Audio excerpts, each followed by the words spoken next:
What's good? I'm Jay Iris from Crossroads Student Ministry. I'm going to make the assumption that you're a lot like me. When I was a kid, I didn't really get this whole church thing, specifically why I was being forced to go. It just started so early, I didn't really see the benefit to it, and it just lasted so long. The questions I had really just turned into even more questions and ultimately confusion about what this whole church thing is all about. Luckily for me, I have a few friends that are going to answer those questions for us today and help us navigate what this whole church thing really is and what it has to do with you and me.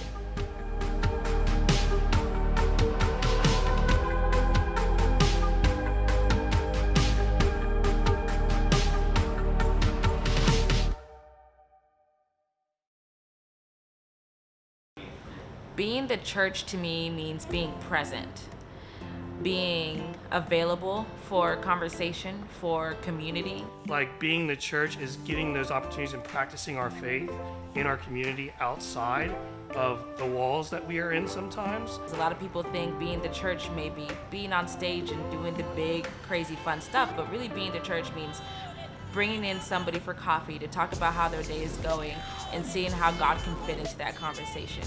Being present in moments where it's not so conventional.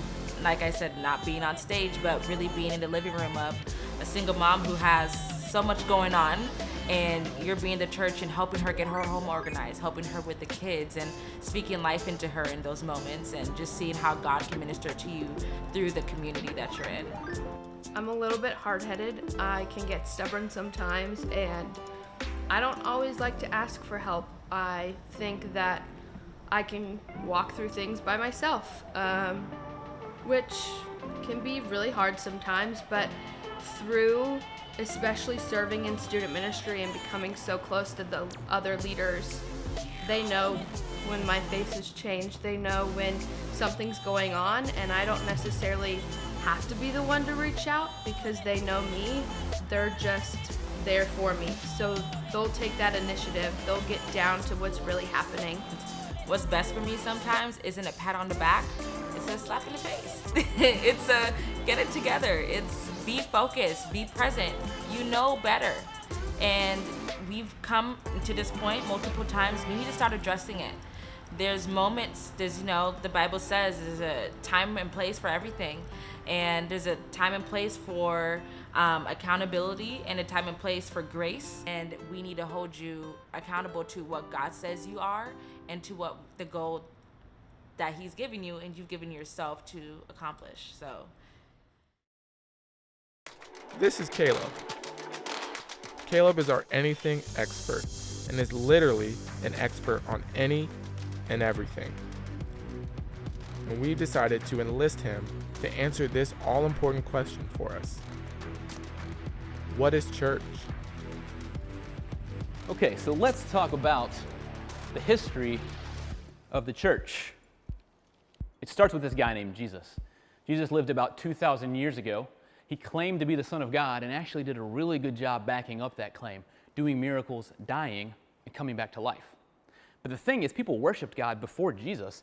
Actually, thousands of years before he lived, God's people, the Jews, worshiped him at a building called the temple. And their worship focused around one holy day a week called the Sabbath. So when Jesus came back to life and went to heaven, his followers, who were all Jewish, kept going to temple on the Sabbath to worship God because they believed Jesus and God were the same. But here's the deal. Everyone at the temple did not believe the way they did. Actually, many Jews did not believe that Jesus was the Messiah. And so these believers in Jesus, we'll call them Christians now, would go to temple but would also meet in their homes. What would they do in their homes? The things you do in your homes. They would share meals. They would hang out with friends. They would share their resources like time and money. They would pray for each other and encourage each other. Now, as people moved about the world, they took their faith with them. And so these little house churches would start to pop up all over the map, so much so that they got on the radar of ancient Rome, which is a really bad thing because Rome's number one concern was holding on to their power. They saw these early churches, these Christians, as a threat, so they started to persecute them. What does that mean? They would think of nasty ways to kill them. Actually, one of the leaders of Rome, a guy named Nero, started to persecute Christians in 64 AD by doing things like feeding them to hungry lions, like dipping them in candle wax and burning them at his parties, because that dude was really messed up. 250 years later, That's how long the persecutions lasted, 250 years, and it pushed the church underground. What do I mean by that? I just mean they had to be super secretive about their worship. They would meet in caves, they would meet in catacombs, they would meet at night with the shutters pulled down, and they would be very quiet because if they were found out, they could be killed. Now, this lasted until 313 AD when the first Christian Roman emperor, a guy named Constantine, stopped the persecutions. I say Christian because he was mostly concerned about consolidating his power. So the church could come out of hiding, they could be out in the open, they could build buildings, but they got their power, their influence, and their money from Rome. And if you know anything about politics, it really messes up a lot of good stuff, and the same was true for the church. Throughout their history, there were great leaders who were concerned with following Jesus, and there were bad leaders who were concerned with just getting more money, getting more stuff for themselves. Now, there was only one church at this time, the Catholic Church, the word Catholic meaning universal or worldwide. This was the case until 1500 when a wannabe monk, a guy named Martin Luther, called out some of the problems he saw with the Catholic Church, and the church split into two churches, Catholic and Protestant, and literally those are the two differences we have to this day. Every church that preaches Jesus is either Catholic or Protestant. People continued to meet together and worship, and as they moved about, just like they did earlier, they brought their faith with them. So people came to America to plant colonies. They brought their faith with them. They would meet in homes first, then they would build churches. And the churches, some of them are even still in use to this very day. Fast forward to 2020, it's been a ridiculous year, it's been crazy, but the church has continued to evolve to meet people with the message of Jesus. Some churches have gone completely online or on YouTube. Some churches are meeting, but social distancing, wearing masks, doing all the things they have to do to stay safe. But here's the deal. All of those differences don't matter because the church was never a building.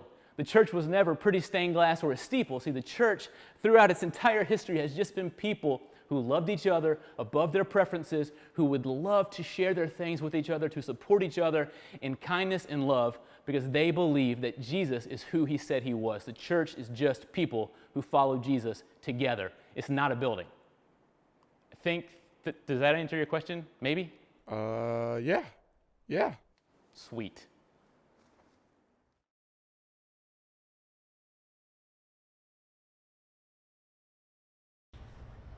For the last 2,000 plus years, when you think church, you think of the building. Sunday morning, stained glass, the old people. But that's not actually when church takes place. It's not some souped up experience with lights and Easter outfits. It's when one or more gather to sharpen together. And we're going to see a great example of that as my friends Michaela and Daniel use their gifts to do just that. 1, 2, 3, 4.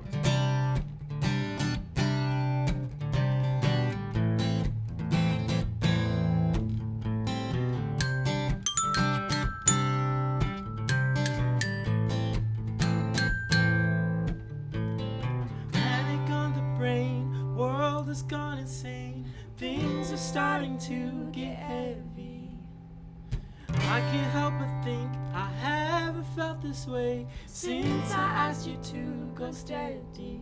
Wondering, would you be my little quarantine, or is this the way it ends? 'Cause I told you my level of concern, and you walked by like you never heard. You could bring down my level of concern. Just need you to tell me we're alright, tell me we're okay. Panic on the brain, Michael's gone insane. Julie starts to make me nervous. I don't really Care what they would say. I'm asking you to stay in the bunker underneath the surface. Wondering, would you be my little quarantine, or is this the way it ends? 'Cause I told you my level of concern, and you walked by like you never heard. You could bring down my level of concern. Just need you to tell me we're alright, tell me we're okay. tell me we're alright, tell me we're okay. I need you, Tell me we're alright, tell me we're I okay. need you, Tell me we're alright, tell me we're I okay. need you. Tell me we're alright, tell me we're okay.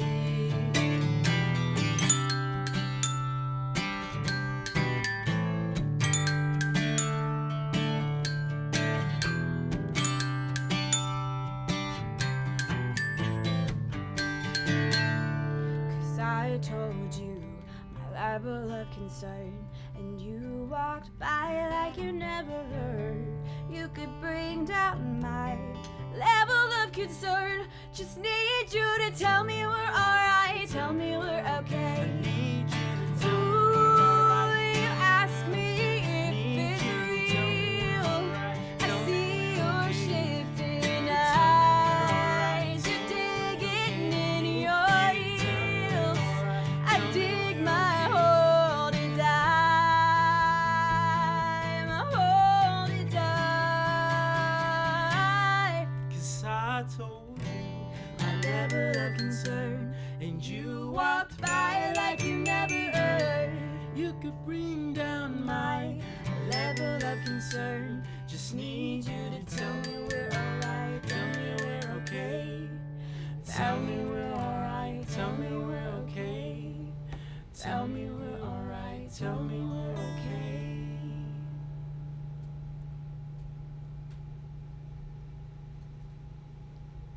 Yeah! All right, my turn to go. Okay, this is a place that you go on the weekend. Costco. No, like you're here with other people, and there's usually like a special area for kids. The zoo. McDonald's, the play part. Yes. Play part. There's like music playing, dudes with long hair, sandals, flannels. Hipster convention. Panera. I think Sundays. Philly Market. Last Sunday we slept in. Lowe's. No, Home Depot. no, it's not a hardware store. No. I said McDonald's. So to recap, we saw some people who are the church. Our expert Caleb took us to school as he told us what church actually is, a group of people who love each other despite their own preference.